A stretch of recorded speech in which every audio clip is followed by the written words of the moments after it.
It's 6 months to go until the Paralympics, and we're joined by one of the greats. Tanni Grey-Thompson in the home straight now. It is going to be gold medal number 4. Nobody can touch her. We look back at one of the biggest sporting scandals of recent years, and we hear from a man from Murderball. Wheelchair rugby is a full contact wheelchair sport that involves ultimately knocking your opponents out of their chair. It's the only full contact wheelchair sport there is. The chairs look like something out of Robot Wars. Good evening, London Calling with Mark Pugac. 6 months to go till the Paralympics. We'll look at how Great Britain's preparations are going, and we're in the company of our greatest ever Paralympic athlete who'll be part of Five Live's coverage of the Games come August, Tanni Grey-Thompson. One of those athletes hoping to make the team for London is wheelchair rugby player Steve Brown. Now, this is a sport otherwise known as Murderball because of the ferocity of the action. The GB squad are currently training at Stoke Mandeville ahead of friendlies this week against Poland and April's Paralympic test event in London, and Brown's been telling Five Live's Andy Stevenson about his sport. Wheelchair rugby is a full contact wheelchair sport that involves ultimately knocking your opponents out of their chair. It's the only full contact wheelchair sport there is.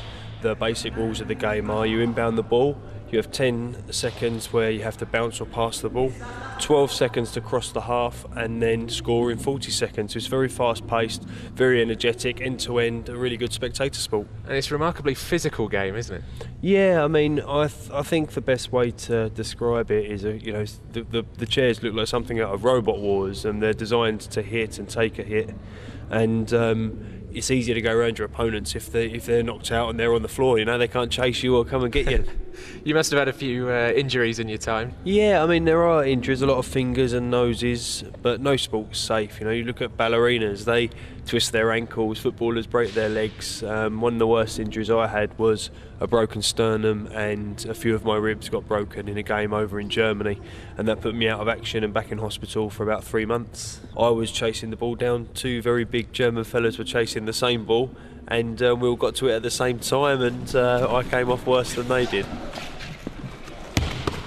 Can you tell us the story, Steve, of how you came to be in a wheelchair in the first place? Yeah, I mean, my injury was a bit of a freak accident. I fell off a balcony. I was working over in Germany, and I was having dinner out on a balcony. It wasn't very high, it was only the first floor, and I slipped backwards and fell. There's nothing wrong with me, nothing wrong with the balcony, just a freak accident. But I landed awkwardly, landed on my bum, and I was looking up when I landed. My head just went back over my shoulders. The outcome of the injury is I've got no movement or feeling from my chest down, and limited movement in my fingers and hands. How do you look back on that moment in your life? I mean, is there any sense that you look back and go, God, I could have been killed there, actually? Yeah, I mean, one of the questions that I asked the doctor after he explained how serious my injury was and went to do an operation straight away, and I asked him if I was going to die, and he said, Stephen, I don't know. And that was the most scared I've ever been, and I'm sure I ever will be, in a situation where the doctor tells you that he's got to put you to sleep and doesn't know if you're going to wake up again. But it's a happy ending. I did wake up, but I did see my family again, and my life's moved on leaps and bounds since then. With all that in mind then, just how special is it now that you're not only captain of this team, but captain in a Paralympic year in London?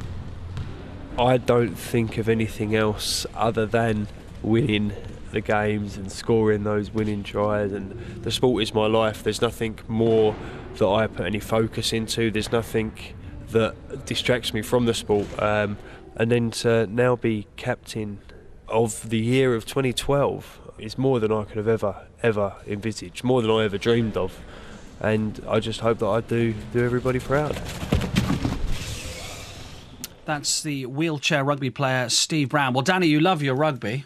Have you seen it, watched it close up? I have. Those guys are pretty awesome. And when he was explaining that the chairs being like something a robot was, they are absolutely battered, aren't they? You get the wheelchair racers on the track and tend to know that nowadays they're in these specialised design chairs that are worth thousands of pounds. And then you get the rugby boys in these metal welded, beaten up old frames, and that's just the chair. And the bodies aren't much better when they're finished the game, to be honest. I think it could really capture, Tanni, the imagination, couldn't it? Watching that, the wheelchair rugby. I think rugby's an amazing sport. I mean, it only came into the UK, I think, in the very early 90s.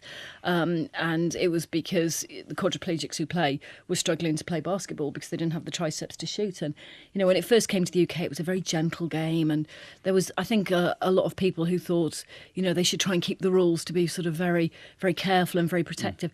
And actually, the best thing to happen is that they all smash into each other. And it's a really cool sport. I think for kids, it's a brilliant sport to watch. Because it, actually, as you said earlier, with the Spanish team who were cheating, because that's what normal people do. You know, they want to smash into each other when they play games. Absolutely. And I think it just shows the competitiveness. And, you know, for a big chunk in my early career, you know, I was asked, well, do you train? Go, yeah. 140 miles a week, 50 weeks. Yeah, we train. And actually, I think, you know, sports like rugby are able to kind of really push the boundaries and show people it's really serious competitive sport, and it's fun and it's aggressive and it's sport. That's what it is. It's sport. Yeah. I mean, I think that's one of the things that Paralympic Games, having a home games, is it gives so many opportunities for people to see sports that they've never seen before. And I've always advocated, if you want to go and see something at the Paralympics that you've never going to see, probably going to get a chance to see again, is to go and see the wheelchair rugby, because it is great fun. But there's lots of sports like that you'll get to see that you would never see generally at normal competitions. Thank you very much for your contributions this evening, your texts and your tweets. It's 10:30 on 5 Live, and Tony Livesey is coming up next.